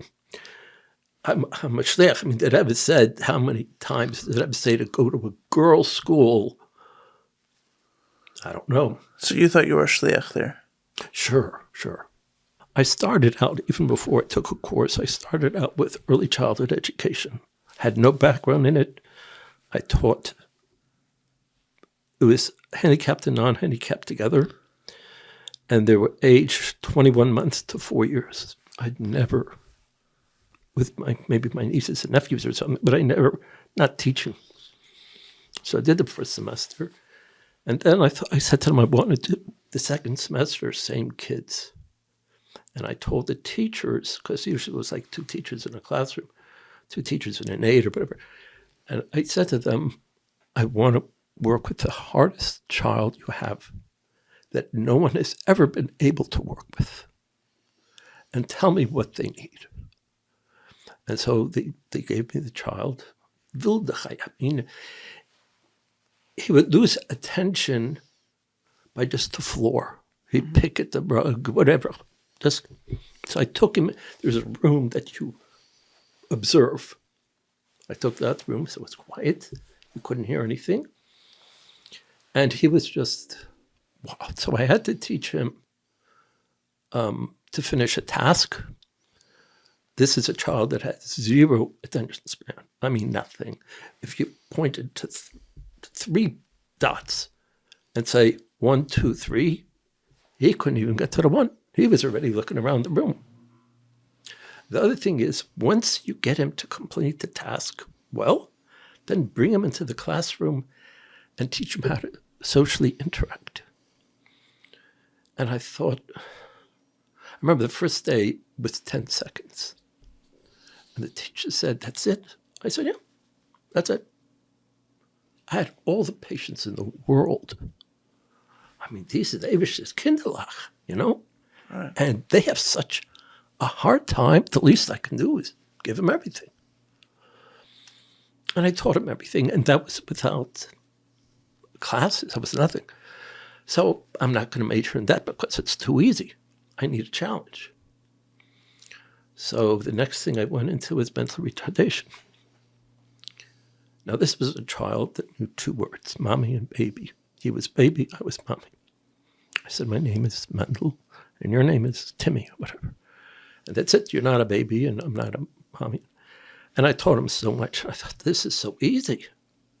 And I went from one to the next until I found something that was very challenging. Plus, you had to do all the academics and change the diapers, because these were kids that were non-ambulatory, Right. non-verbal. They didn't have range of motion. So if they have range of motion, it may take a while to get the hand to the mouth. Right. No range of motion. So it was. So I specialized in feeding techniques of severely brain damaged children. So these children, it was kind of rotted out in the mouth. They had no idea how to chew, how to swallow. So when you eat, you put your food on your tongue, and then you lateralize it. So you move it to the right and you chew, move it to the left and you chew until you're ready to swallow it, then you swallow it. But they can't do any of those things. And that was just one thing. I mean, you're teaching academics. So the teacher said, "Okay, so let's see your teaching colors. This is blue, this is red." And so you see that and just know which one is which. And then put your hands as far apart as possible. And whichever one they look at, that's the answer. And with pronouns and just regular academics, everything. And this is my magic story. I told you I had a magic story. So then if you want to take a break, whatever you want to do. So this is my magic story. So one day, I'm teaching them. It was 2 kids I taught. And so they were in a wheelchair, so I'd pick them up off the wheelchair and I'd put them down. And one day the teacher's standing there for however long, a half hour at least. She's standing behind the kids, and I'm like, boy, I must be messing everything up. I mean, why else would she be standing there? So I'm finished. I put the kids back in the classroom, and I come back to straighten out the room, and I said, "Okay, what am I doing wrong?" She said, "No. I want you magic." I said, "Magic? What do you mean magic?" She said, "I've been doing this for 10 years. I specialize in these kids.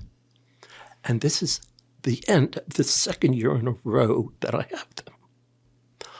I want your magic. How do you get them to point? They can't point. They can only do it with their eyes. You come off the street. You're a stranger. They don't even know you. You're only there for the practicum. The practicum is supposed to be 20 hours, but in the year I put in over 100 hours, and then I added another 50 hours to work in other classrooms. And I told them I want to be a substitute and give me a different classroom every time, because I want to prove to myself that I can teach any child." So she said, "They can't point." I said, "Oh, yeah, they've always pointed." She said, "I'm telling you, they can't. They physically can't. How do you get them to do it? A stranger off the street, in no time they're pointing."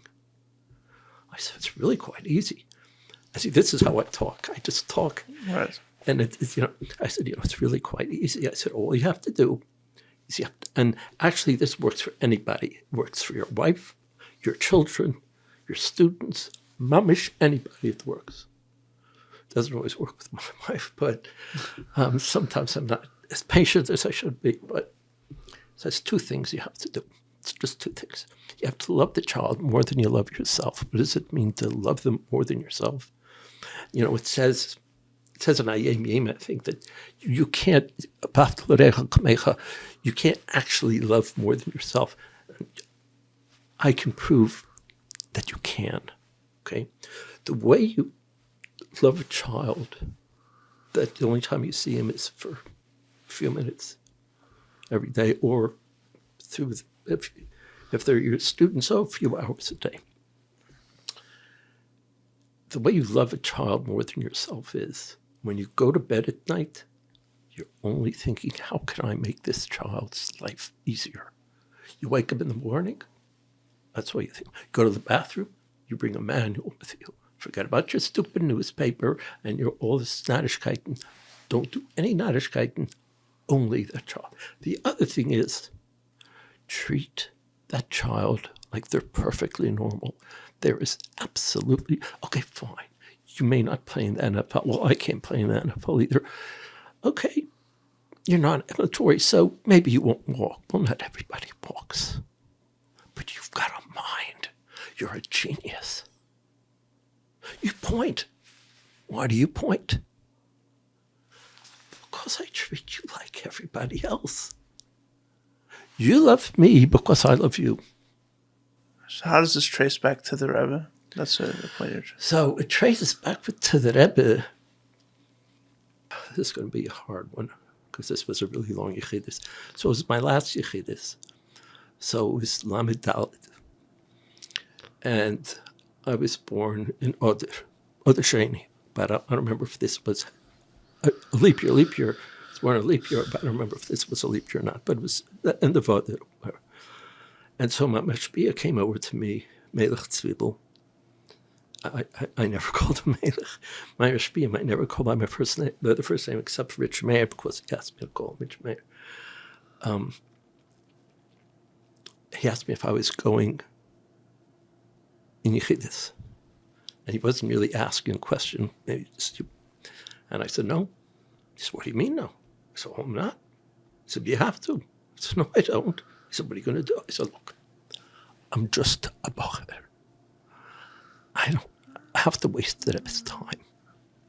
I'll write my zettel, my question, whatever. I'll give it to Maskiris. Maskiris will give it to the Rebbe, and I'll get my bracha. About 2 months later, I had over 20 questions, and I needed an answer. And so I went to Melech and I said, look, I didn't go in for my Yom Holedis. Can I have Rishus to go in now? He gave me Rishus. And so one of the questions was, what should I do in the summer? And I gave him like 5 or 6 choices. And one of the choices was, so the Rebbe's choice was, and it was a longer answer than I normally get. So the Rebbe's choice was that I should sit and learn in Morristown, because Morristown is different than all the other yeshivas. Weil man sitzt and learned. Now the Rebbe knew I had no memory. Yeah. So why would he pick that one? So he picked.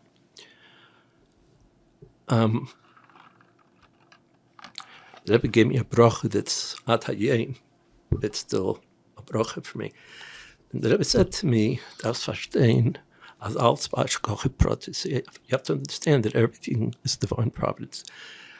As it steht in Posuk, Hashem Shem Bracha, Hashem Tzucha Yad Minecha. It says in Tehillim that Hashem will watch you, Hashem will shield you with his right arm. Now, in Chassidus, it means Beruchnius. And it also means Begashmius. Right. That was Thursday night. Shabbos Nacht, we went to Chitrik. We used to have a drive for Bering Chitrik. we had a electric stove. So I didn't know gas stove. You turn it on, goes up. Right. So I leaned over to light a cigarette. I turned it on. Boom! It burns me. So I go like this, and I see something in my hand. I smell it. It's burned. So it's here in my eyelashes to my eyes and my head. I used to have hair. It's over here. And we go back to Morristown. Sunday, it's starting to hurt me. Monday, already, it's mama swimming. It looks like swimming. And they told me that there's this doctor in the Bolshevik side. Just as an aside, everyone called it the other side, and the other side in Aramaic is Sitra Achre. Right. Sitra Achre is the other side, but Sitra Achre doesn't mean. Right. Anyway, so the doctor tells me you should go to a doctor immediately. For your eyes, because such intense heat burns the cornea and the eyes, and I don't know why you're not blind. So I made an appointment. I went in on Wednesday, and I tell him the story, what the Rebbe said to me. He said, if I didn't know about the Rebbe, I never would have believed it happened, because you should be blind, completely blind. There is nothing wrong with your eyes. Okay, they're a little red. I'll give you a little something with it. Put your eyes, and that's it. So,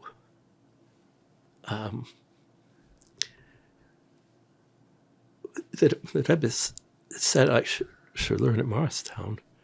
So I came out of Yechidus. Now, when you went to Yechidus, and at least for me, if Binyamin was doing the Yechidus, he opened the door, and I went in. Then he closed the door, and he did not touch the door until I opened it. He didn't pull my jacket or anything. However long I was in there, I was in there. So, and then I would tell him what the Rebbe said, and then he would tell me to write it down. But I would tell him right away what he said, because I was going to forget it right away. This way he could tell me. So what happened was, he says, there's Meshach Herzl. You've got to tell him what happened, what the Rebbe said about Morristown. So I told him. So he said, anything you want, I'll do for you. He was just like, wow. I said, anything? He said, yeah. I said, well, I'm going to need a degree. I probably need a degree. But I may just be a Morristown a year. Forever. So let's try to wrap this up. For the people listening, let's try to wrap this up. So if I have summing up what we've been talking about the past couple hours, it's certainly a very individual. It starts off as an individual journey and ends off as an individual journey. We haven't even covered the coming. One second, the coming and the going and everything. But we looking back on this story, decades later, you said that your father and the Rebbe trusted or knew that you were going to either stay or come back one day. Do you feel, and you spoke also about not causing their baguz nefesh. When you look back on your story years later, that includes many, many turns and detours from the straight and narrow path. Do you feel that this is a story of nachas ruach? What do you feel? What do you feel? So there's one. Okay, I'll tell you one last story. Okay. Just one. So when I went to college, I came back for Tishrei, or part of Tishrei, and my friends asked me what I'm doing. And I told them the whole story. Right. And as soon as I finished the story, they called me a sheikh. Really? And they wouldn't talk to me. They put me in chayrim. Not a yam, actually, even after I became frum. Not a word. So I went, where the ceiling is lower near the bathrooms. So just happened that, what's his name? Gershon Grossbaum it's intelligence film. And he asks me, so what are you doing? How are you doing? So I said, keep him busy. Because I'm not going to hear from him that I'm a shayit. Now, I'm from everything, from chossid, everything. So he says, but doing what? I said, keep him busy. I said, but what are you doing? And so I told him the story. And he smiles. I said, what are you smiling for? I said, what do you mean, what am I smiling for? I know more than the Rebbe knows. That's incredible. I said, but none of my friends will talk to me. He said, oh, so they know more than the Rebbe, that I can't even go there. Huh. So I was known to go to all the chassinas. Even when I tried out, I went to all the chassinas. My cousins, their kids, all the chassinas I went to. And no one would talk to me. My family would talk to me, but guys that I went to yeshiva all my life. I went to my nephew's wedding, Mendy Darren Yisrael and Vivi's. Right. Yeah. So I went to his chassan in Eretz Yisrael. I think it was in Yerushalayim. And there was an English fellow there. And I said, do you know anybody here? He said, just the family, your family. Yisrael, the family, So I said, this is what's going to happen. We're going to be standing here talking. No one knows you. And they're going to say Shalom Aleichem to you, Mazel Tov, and maybe have a conversation. They won't even say a word to me. They've known me most of my life. Someone came over, didn't say a word to me. After he walked away, I said, oh, he's my cousin. Wrap your head around that. So my brother's getting married. Fast forward, my brother's getting married in London to Shmulev's daughter. And my parents asked me to come for the ufruf and the chassid. I said, no one talks to me. And a bunch of black hatters. And I was frei, in ganzen frei. There's actually such a thing as a ganzen frei. And okay, I agreed, okay, fine, I'll come for the ufruf. Chassan, I'm not staying a week with these people. Thursday night, my parents went with my brother for a bracha. After the Rebbe gave them a bracha, he asked by name who's going to the wedding. Shifra Aviva, that's Vivi? Yes, she's going. Menachem Mendel? No. And we went to the names. The Rebbe didn't say anything. Oh. My father tells me, maybe it was Shabbos Nacht, tomorrow morning the Rebbe is giving out dollars. I want you to go for dollars. So I wasn't going to go. I said to myself, I may be crazy, but I'm not stupid. I'm not going to go to the Rebbe frei. It's just not going to happen. The Rebbe's going to say spastic. It's going to say something. He always had something to say. I knew if he'll roll his eyes, he'll lose something. And I just talk about Hakam Nefesh. It's not happening. And so, and he knew why I wasn't going. So, because he knew everything about me. There's no secrets. So I said, I don't believe in dollars, schmalers. I don't believe in it. And my father said something rarely. It was 2 words. He rarely used it. And he knew if he said it, then I would get the candy or he would get the candy. But it always happened. Okay?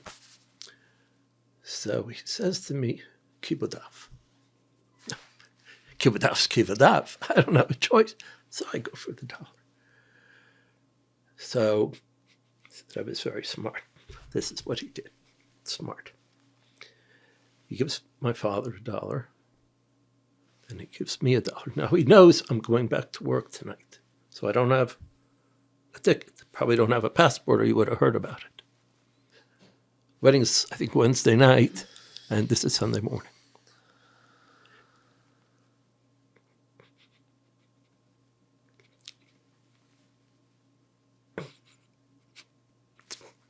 So he gives the Rebbe gives my father $1.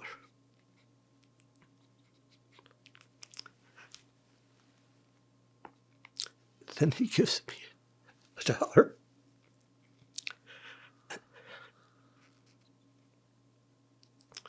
And then he gave me a second $1. And he said to me, "Zal ik hem afstokken in London?" That's my Rebbe. You should give it for Zal ik hem afstokken in London? In London. Now, those were the days when already he stopped giving dollars. And just to go back to my Yechidus, my last Yechidus, Tishrei, Lamed Hey, the Rebbe said in Asicha, what's this thing of Bochrim getting $1 for every birthday? They can write the pan and give it to Maskiris. Maskiris will give it to me, and look at the bracha. And I went, yes! No Yechidus. That stopped Yechidus. There was no Yechidus afterwards. That's when I'm told my mashpia, exactly what I told my mashpia in Adar. We spoke the same language. Uh-huh. So that's what it is. So that's my Rebbe crying. So inside I cried. It's my Rebbe. Powerful story. Yeah, I think that's a right note to end this. Thank you very much. It's been quite a ride. Been quite a ride today. Should have many years of health and simcha and sameach v'chalke. Thank you, Mendel. The music for this podcast comes from the album Repentance Doors by Oren Sor Nadav Vachar and is used with their permission.